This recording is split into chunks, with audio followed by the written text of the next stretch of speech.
बिहार का दानापुर गांव। मुखिया की बेटी कमलेश्वरी की हल्दी की रस्म चल रही थी। कमलेश्वरी अपने माता पिता की इकलौती बेटी थी। बहुत लाड प्यार से पाला था उसे मुखिया ने। बेटी बड़े घर में जाकर राज करे, यही इच्छा मन में दबाकर वो अपनी बेटी के रिश्ते की बात एक बहुत बड़े घराने में चलाता है। कमला की सुंदरता पर मोहित होकर किसी जमाने में जमींदार रहे अखिलेश बाबू अपने बेटे कुलदीप के लिए कमला को पसंद कर लेते हैं।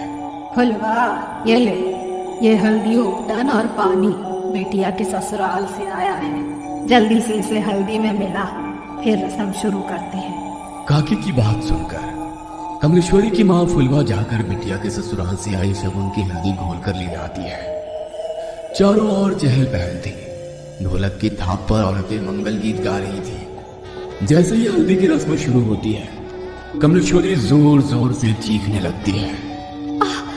ये क्या लगा दिया मेरे पूरे बदन में? ऐसा लग रहा है जैसे किसी ने खाल खींच ली हो। बहुत दर्द हो रहा है माँ। कमलेश्वरी के जोर जोर से चिल्लाने पर उसको हल्दी लगा रही औरतें उसे ले जाकर पानी से उसका सारा शरीर धोने लगती है। हाय राम, ये क्या हो गया मेरी बिटिया को? ऐसा लगता है जैसे किसी ने कांच पीस कर हल्दी में मिला दिया हो, लेकिन कौन करेगा ऐसा काम? कमलेश्वरी के बदन पर जहां जहां हल्दी रगड़ी गई थी, वहां पर लाल धब्बे हो गए थे। दर्द से दुल्हन बुरी तरह छटपटा रही थी और उसकी माँ और बड़ी माँ उसके घावों पर मलहम लगा रही थी। छोटी, मुझे तो ये कोई सामान्य घटना लगती है। अरे घर में बाहर का है कौन? ऐसे कौन बिटिया की हल्दी में कांच मिला गया? कोई छोटी मोटी बात है क्या?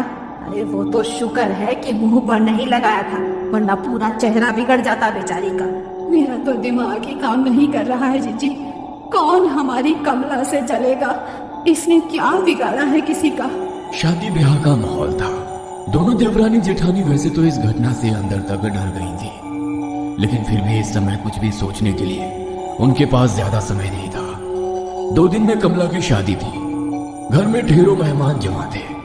उनके खाने पीने की व्यवस्था करने के अलावा दोनों देवरानी जेठानी को तमाम रस्में पूरी करनी थी। इसलिए इस बात को यहीं दबाकर वो शादी की तैयारियों में जुट जाती है। अगले दिन सुबह, माँ, कमला के ससुराल से शादी का जोड़ा और शगुन आया है, जाओ जरा देखो तो। एक बड़ी सी गाड़ी से 2 नौकर जैसे दिखने वाले आदमी गाड़ी से नीचे उतरते हैं और बड़े से थाल में लाल रंग के कपड़े से ढका हुआ शादी का शाही जोड़ा और गहने कमला की माँ फुलवा को सौंप देते हैं। बड़ी माँ ने संदेश भिजवाया है, शाम के समय दुल्हन को यही खानदानी जोड़ा और गहने पहनकर तैयार होना है। और हाँ, उन्होंने खास एक बात का ख्याल रखने के लिए हिदायत दी है कि इस जोड़े पर किसी की भी बुरी नजर ना पड़ने पाए। वो काली नजर और अपशगुन जैसी बातों पे बहुत यकीन करती है, इसलिए खास तौर पर इस जोड़े को एहतियात से रखने को कहा है। आप फिक्र ना करें, कमला और उसका ये जोड़ा अगले 2 दिनों के लिए हमारी अमानत है। हम पूरा ख्याल रखेंगे। फुलवा वो बड़ा सा थाल लेकर तेज कदमों से अपने कमरे में जाती है और एक बड़े से संदूक को खोलकर पूरा थाल ऐसे ही उसमें रख देती है। पूरा दिन शादी का भाग दौड़ में बिताने के कारण फुलवा को याद ही नहीं था कि उसने कमला को उसके ससुराल से आया जोड़ा दिखाया ही नहीं है। अगले दिन दोपहर 4 बजे, फुलवा, अरे कमला को तैयार करने का समय हो गया है। इसके ससुराल से जोड़ा आया था ना, कहाँ रखवाई हो? जाओ ले आओ, चूड़ी पहनाकर हम शगुन कर देते हैं। उसके बाद इसकी सहेलियां मिलकर उसको सजा देंगी। मेरे तो ध्यान से हिल कर गया है जीजी। एक बार खोल कर देखा भी नहीं मैंने कि उन्होंने क्या क्या सामान भिजवाया है। फुलवा तेजी से पल्लू अपने कमर में खोसते हुए अपने कमरे में जाती है और संदूक खोलकर वो थाल लेकर सीधा कमला के कमरे में पहुंचती है। ये छोटी, ये क्या भिजवाया है इसके ससुराल वालों ने? अरे दिमाग तो ठिकाने पर है। ये लाल रंग के शगुन के जोड़े के साथ काले रंग की चूड़ियां कौन भिजवाता है? अरे ये तो अपशगुन होता है। कहने को तो इतने बड़े लोग हैं, लेकिन क्या यही समझदारी है इन ऊंची हवेली वालों की? अरे नई दुल्हन को काली चूड़ियां कौन पहनाता है भला?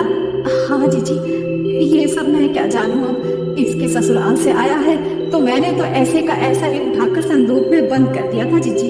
अब हो सकता है बड़े लोग हैं, उनके कुल में कोई परंपरा हो नई दुल्हन को काली चूड़ी पहनाने की। अरे आधी जिंदगी बीत गई है हमारी, हमने तो कभी नहीं देखा कि किसी दुल्हन के लिए ससुराल से काले रंग का जोड़ा या चूड़ियां आई। अरे शादी सिर्फ उनकी बहू की नहीं हो रही, अरे हमारी बिटिया की भी हो रही है। मैं तो कहती हूँ कि काली चूड़ी को हटा दे और लाल चूड़ी पहनाए से सुहाग जोड़े के साथ। अरे नहीं जीजी, वो जो नौकर आए थे ना इस जोड़े के साथ, वो खास तौर पर कह गए थे कि छोटी बहू जी को यही जोड़ा पहना कर तैयार करना है। कमला की माँ की बात सुनकर उसकी जेठानी कमला के हाथों में वही काली चूड़ियां पहना देती है। कमला के ससुराल से आया हुआ लहंगा बहुत ही शानदार था। लहंगे को देखकर ऐसा लगता था जैसे किसी रानी महारानी की पोशाक हो। जैसे ही कमला की सहेलियां दुपट्टा कमला को पहनाने लगती है, तभी एक सहेली जोर से चीखती है और वो 2 कदम पीछे हट जाती है। क्या हुआ मीना, तू चिल्लाई क्यों? ये देख, तेरे दुपट्टे का एक कोना गायब है। ऐसा कौन करता है? इस तरह का कटा फटा लहंगा दुल्हन को कौन भिजवाता है? कमला की सहेली की चीख सुनकर फुलवा एक बार फिर दौड़ते हुए बेटी कमला के कमरे में आती है और जैसे ही वो दुपट्टे का कटा हुआ कोना देखती है, अपना माथा पकड़ लेती है। हाय राम, ये क्या अपशगुन हुए जा रहे हैं? मुझे तो समझ ही नहीं आ रहा। भगवान, ऐसी क्या भूल हो गई है हमसे? पता नहीं इस कमला का ब्याह शांति से निपटेगा या नहीं। अरे माँ, जाने दो ना, जिसने सिला है उसी से गलती से कट गया होगा। और ये माधुरी है ना, ये ऐसे पहनाएगी कि ये हिस्सा नजर ही नहीं आएगा। बेटा बेटा, गलती से कटता तो ऐसे ना करता। तेरा दुपट्टा देखकर साफ समझ में आ रहा है कि किसी ने जानबूझकर इसका एक दुपट्टा काट कर निकाला है। अरे माँ जी, ऐसा क्यों करेंगी? और ऐसा तो हो नहीं सकता कि यहाँ भेजने से पहले उन्होंने लहंगा देखा ना हो। जरूर दर्जी से गलती से कट गया होगा। फुलवा अपने पति के पास जाकर, ए जी, सुनिए ना, कुछ तो अपशगुन हो रहा है। कुछ तो है जो ठीक नहीं है। हम ये शादी करके ठीक तो कर रहे हैं ना? बार बार ऐसे संकेत मिल रहे हैं कि कुछ अनहोनी होने वाली है। अरे तुम औरतें बस शगुन अपशगुन ही करती रहो हर समय। इतने बड़े घर का रिश्ता ढूंढ कर लाया तेरी बेटी के लिए। नौकर चाकर राजमहल सब है उनका, और क्या चाहिए तुझे? सारा जीवन दिया लेकर ढूंढोगी तब भी ऐसा लड़का नहीं पाओगी अपनी बेटी के लिए। हाँ, पति की गुस्से से भरी आवाज सुनकर फुलवा चुपचाप जाकर मंडप सजाने लगती है। जयमाल के लिए पूरी तैयारियां हो चुकी थी। कुलदीप आकर अपने स्थान पर बैठ गया था। दूसरी ओर से कमला को उसकी सहेलियां पकड़कर मंडप की ओर ले जा रही थी। कुछ पल पहले शर्म से लाल होता उसका चेहरा धीरे धीरे बदलने लगा था। अचानक ही उसके चेहरे के हाव भाव बदलने लगते हैं और वो उसका हाथ पकड़कर लेकर आती है। उसकी सहेलियों को पूरा जोर लगाकर दूर धकेल देती है। देखते देखते खूबसूरत तरीके से सजे अपने बालों को नोच नोच कर वो बाहर निकालने लगती है और जोर जोर से चीखने लगती है। कमला बेटा, होश में आ, क्या हुआ है तुझे? कमला बिटिया, अरे बेटा बोल ना, क्या हुआ है? तू ऐसे क्यों चीख रही है? बोल तो। मुझे बहुत दर्द हो रहा है माँ। कुछ है मेरे बालों में। कुछ है इसमें। बेटी के इतना कहते ही उसकी माँ और बड़ी माँ तेजी से उसके बालों को खोलकर कुछ देखने लगती है। तभी बालों का एक बहुत बड़ा सा गुच्छा जमीन पर गिरता है, जिसे देखकर फुलवा की चीख निकल जाती है। बड़ी माँ कमला के बालों को देखती है तो पाती है कि सर के एक हिस्से के बाल पूरी तरह से गायब हो गए हैं और वहां पर एक गोल घेरा जैसा बन गया है। अरे ये कैसे हो सकता है? अरे ऐसे कैसे अपने बाल टूट कर जमीन पर गिर पड़ते हैं? किसी की काली नजर लगी है हमारी बच्ची की खुशियों को। अरे इतनी सारी बातें एक साथ होना कोई संयोग नहीं हो सकता। कमला अभी भी घबराकर अपनी माँ के गले लगी हुई थी और जोर जोर से रो रही थी। फुलवा, बिटिया को ले जाओ और जाकर इसका हुलिया ठीक करो और फिर से जयमाल के लिए लेकर आओ। समय निकला जा रहा है, दामाद जी इंतजार कर रहे हैं। पता नहीं, लगता है आज का मुहूर्त ही गलत है। आप बिल्कुल भी फिक्र मत करिए बहन जी। कमला अब सिर्फ आपकी जिम्मेदारी नहीं है, वो हमारे घर की बहू भी है। मैं समझ सकती हूँ कि उसके ऊपर इस घटना का कितना बुरा प्रभाव पड़ा है। हमसे जो संभव हो सकेगा हम वो सब करेंगे, लेकिन फिलहाल मुहूर्त निकला जा रहा है। शुभ मुहूर्त पर शुभ काम कर लेते हैं। बाकी बिटिया की मानसिक स्थिति का हम हवेली में पूरा ख्याल रखेंगे और हाँ, बात को ऐसे ही जाने नहीं देंगे। आप बेफिक्र रहिए। अपनी सास शशि की बातें सुनकर कमला थोड़ी शांत हो गई थी। ब्याह का सारा उत्साह छू हो गया था और बुझ मन से ही कमला मुरझाए चेहरे और बिखरे बालों में ही कुलदीप के गले में माला डाल देती है। फेरों के बाद 1 मिनट ठहरे बहन जी। क्या काले रंग की चूड़ियां बेटी को पहनाने की आपके यहाँ कोई रस्म है क्या? अरे नहीं, उल्टा हमारे यहाँ तो बहुत अपशकुन मानते हैं, लेकिन आपने भिजवाई तो हमने मजबूरन पहना दी। हमें लगा नहीं पहनाएंगे तो शायद आपको बुरा लगेगा। क्या बात कर रही हैं आप?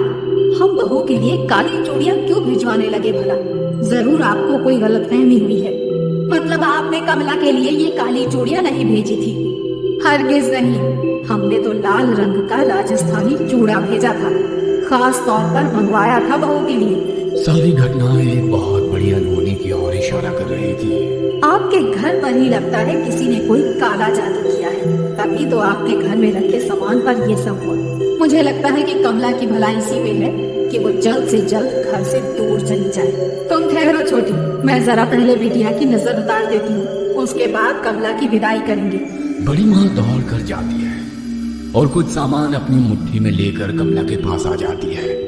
मनी मन मंत्र बुदबुदाते हुए वो 5 बार कमला के ऊपर से मुट्ठी में लिया हुआ वो सामान उतारती है और आखिरी बार जैसे ही वो कमला के सिर पर से नजर उतारने के बाद उसके माथे को छूती है, उसे जोरदार झटका लगता है और वो उछलकर दूर जा गिरती है। ये सब देखकर सभी लोग स्तब्ध थे, जुबान जैसे हलक में अटक गई थी। समझ ही नहीं आता कि आखिर हो क्या रहा है वहाँ। कमला बेटा, तुम ठीक तो हो ना? अच्छा हमें बताओ, अभी तुम कैसा महसूस कर रही हो? ठीक हूँ माँ जी, चिंता मत करो, उनका पैर फिसल गया होगा इसीलिए गिर पड़ी। अपने मन में कोई वहम मत लाओ। शशि अपनी समधन फुलवा के पास आकर कहती है, अभी तो हम बहू को लेकर अपने घर जा रहे हैं। हमारे दरवाजे पर भी तमाम रिश्तेदार जमा हैं। इस समय तो चर्चा करना ठीक नहीं होगा, लेकिन बहू की मुंह दिखाई के बाद हम पता करते हैं कि आखिर बहू को समस्या क्या है। तब तक आप भी कोई जानने वाले आदमी को बुलाकर अपने घर का शुद्धिकरण करा दीजिए। जी बहन जी, ठीक कह रही हैं आप। वैसे हमारे बड़े बुजुर्ग कहते हैं कि शादी विवाह में अगर पूजा पाठ में कुछ गलती हो जाए ना तो पितृ नाराज हो जाते हैं, और कई बार पितरों के नाराज होने पर भी कई तरह के अपशगुन हुआ करते हैं। हो सकता है जो कुछ हम सोच रहे हैं वैसा ना हो और ये सब पितरों का ही क्रोध हो। हम पितरों की शांति के लिए भी हवन करेंगे, आप लोग फिक्र मत करिए। दोनों समधन गले मिलकर एक दूसरे से विदा लेती है और बारात कमला को लेकर विदा हो जाती है। ससुराल आने के बाद बहू की गृह प्रवेश से लेकर मुंह दिखाई तक की सारी रस्में बहुत ही शांति से संपन्न हो जाती है, जिससे शशि और कुलदीप के मन को बड़ी तसल्ली मिली थी। उन्हें लग रहा था कि शायद जो भी बला थी वो बहू के मायके में ही पीछे छूट गई और ये सब शांत हो गया हो। लेकिन कहते हैं ना, जब कोई बहुत बड़ा तूफान आने वाला होता है ना, तो उससे पहले एक लंबी खामोशी होती है।